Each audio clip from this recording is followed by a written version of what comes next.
अस्सलाम वालेकुम। उम्मीद करता हूँ आप सब लोग ठीक ठाक होंगे। हम हार्मोन्स वाला टॉपिक डिस्कस कर रहे थे एफएससी पार्ट 2 की बायोलॉजी का।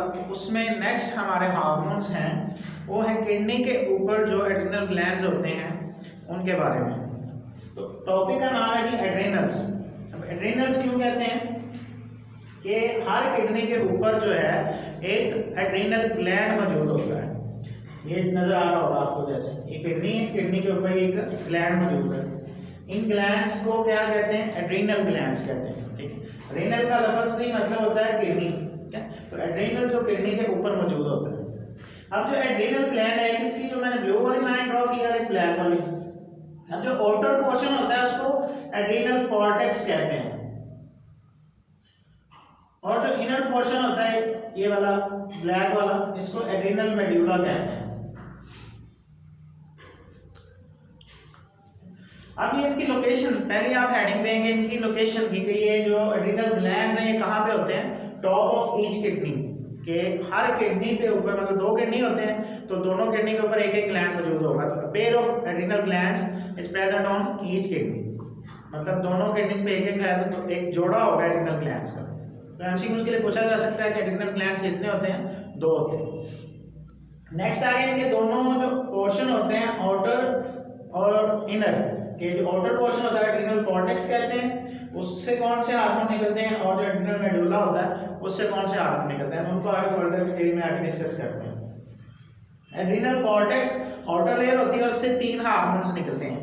कॉर्टिसोल है, कॉर्टिकोस्टेरोन है और एल्डोस्टेरोन है। ये तीन हार्मोन्स हैं एड्रिनल कॉर्टेक्स के।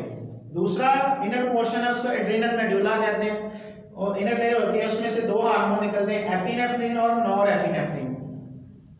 एपिनेफ्रिन को एड्रेनालिन भी कहते हैं और नॉरएपिनेफ्रिन को नॉरएड्रेनालिन कहते हैं। ये दोनों इनके दूसरे नाम हैं। तो इनके आगे फंक्शंस क्या होते हैं एड्रेनालिन और नॉरएड्रेनालिन के?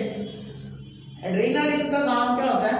ये जो ब्लड वेसल्स होती हैं उसको ओपन करता है यानी डायलेट करता है बॉडी के बाज़ हिस्सों में, यानी कि स्केलेटल मसल्स में कह लें कि ये ब्लड वेसल्स को क्या करता है? डायलेट करता है। और जब ब्लड वेसल्स ज़्यादा ओपन होंगी, खुलेंगी, तो इस तरह हार्ट आउटपुट जो होता है वो इंक्रीज होता है।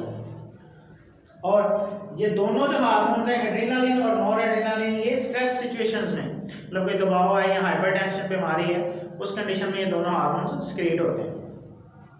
ये एड्रेनालिन के फंक्शन है कि ये ब्लड वेसल्स को डायलेट करता है, हार्टबीट को इंक्रीज करता है। जो नॉरएड्रेनालिन होगा इसके फंक्शन जो होंगे वो एड्रेनालिन के ऑपोजिट होते हैं, यानी कि ये ब्लड वेसल्स को कंस्ट्रिक्ट करेगा, ये स्केलेटल मसल्स में ओपन करता है, ये गट वाले रीजन में ब्लड वेसल्स को कंस्ट्रिक्ट करता है, तंग करता है। तो इस तरह जो हार्ट का आउटपुट है उसको क्या करता है? कम करता है। तो दोनों जो हार्मोन है एड्रिनल मेडुला के, नॉरएड्रेनालिन और एड्रेनालिन, ये एक दूसरे के एंटागोनिस्टिक काम करते हैं। ये थे एड्रिनल कॉर्टेक्स और एड्रिनल मेडुला के हार्मोन। नेक्स्ट हम हार्मोन्स आगे देखते हैं। उससे पहले जो है इनके आगे मजीद जो फंक्शन है ये एड्रेनालिन और नॉरएड्रेनालिन के, ये तो हमने पढ़ा कि ये खारिज कब होते हैं, लेकिन आगे इनके मजीद कुछ फंक्शंस होते हैं। वो क्या होते हैं? Both of these hormones promote breakdown of glucose from liver glycogen, कि जो लिवर के अंदर जो ग्लाइकोजन स्टोर होती है उसको ग्लूकोज में कन्वर्ट करना, जिसको कहते हैं ग्लाइकोजिनोलाइसिस।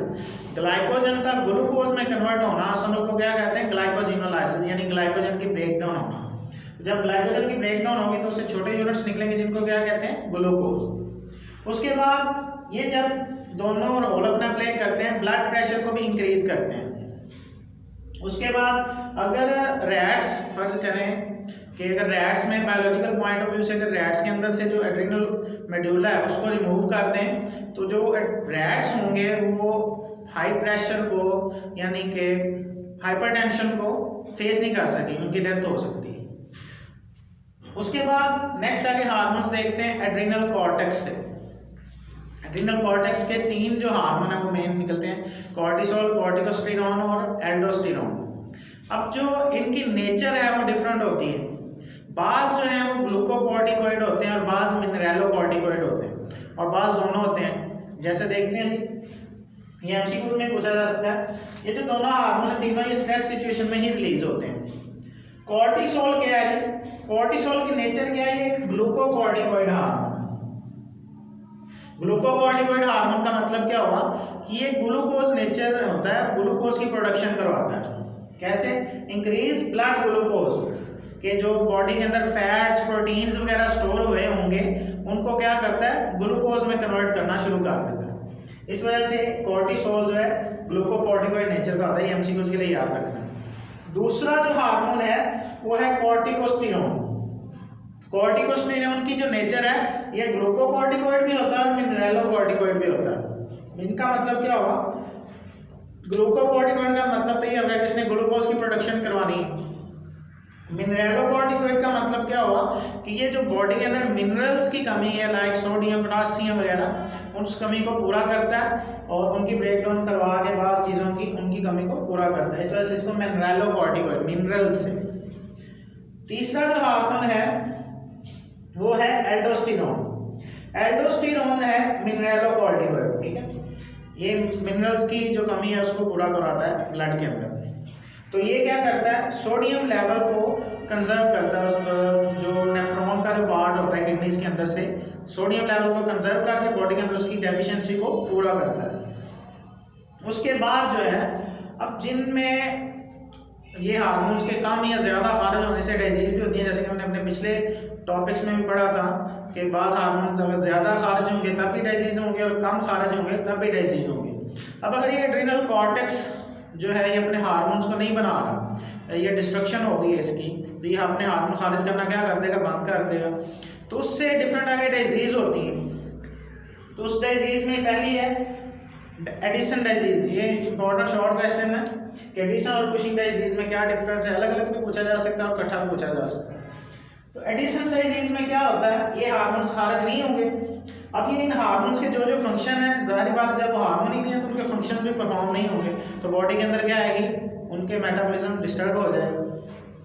तो उसके नतीजे में क्या होगा, मसल्स की जो वीकनेस है वो हो जाएगी और जो बॉडी के साल्ट्स हैं, क्योंकि इनका काम साल्ट्स को कंजर्व करना है, ये मिनरलोकॉर्टिकॉइड्स होते हैं, जब ये नहीं होंगे तो बॉडी के अंदर साल्ट्स की डेफिशिएंसी हो जाती है। तो इस डिजीज की सिम्टम्स ये होती है। उसके बाद दूसरी डिजीज कुशिंग डिजीज है।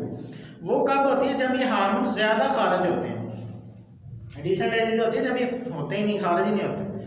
कुशिंग डिजीज होगी जब ये ज़्यादा खारिज होंगे। तो इसकी सिम्टम्स क्या होती हैं, हाई प्रोटीन ब्रेकडाउन। इसमें प्रोटीन की जो ब्रेकडाउन है वो ज़्यादा होती है, मतलब कि प्रोटीन की जब ब्रेकडाउन होगी तो वो ग्लूकोज में कन्वर्ट होगी, तो ये प्रोडक्शन ज़्यादा हो जाती है। अब जब ब्लड के अंदर ग्लूकोज की मिकदार ज़्यादा हो जाएगी तो वो डायबिटीज़ को लीड करेगी, यानी शुगर हो जाएगी। तो इस वजह से इनकी कम मिकदार भी डेंजरस है और ज़्यादा मिकदार भी डेंजरस है, इसलिए बैलेंस होना इनका ज़रूरी होता है। तो होपफुली ये आपको जो एड्रिनल्स हैं या एड्रिनल ग्लैंड्स हैं, इनके जो फंक्शंस हैं, इनकी डेफिशिएंसी सिम्टम्स जो हैं वो आपको समझ आ गए होंगे। उसके बाद लास्ट में एक चीज़ है, एंड्रोजन्स होते हैं।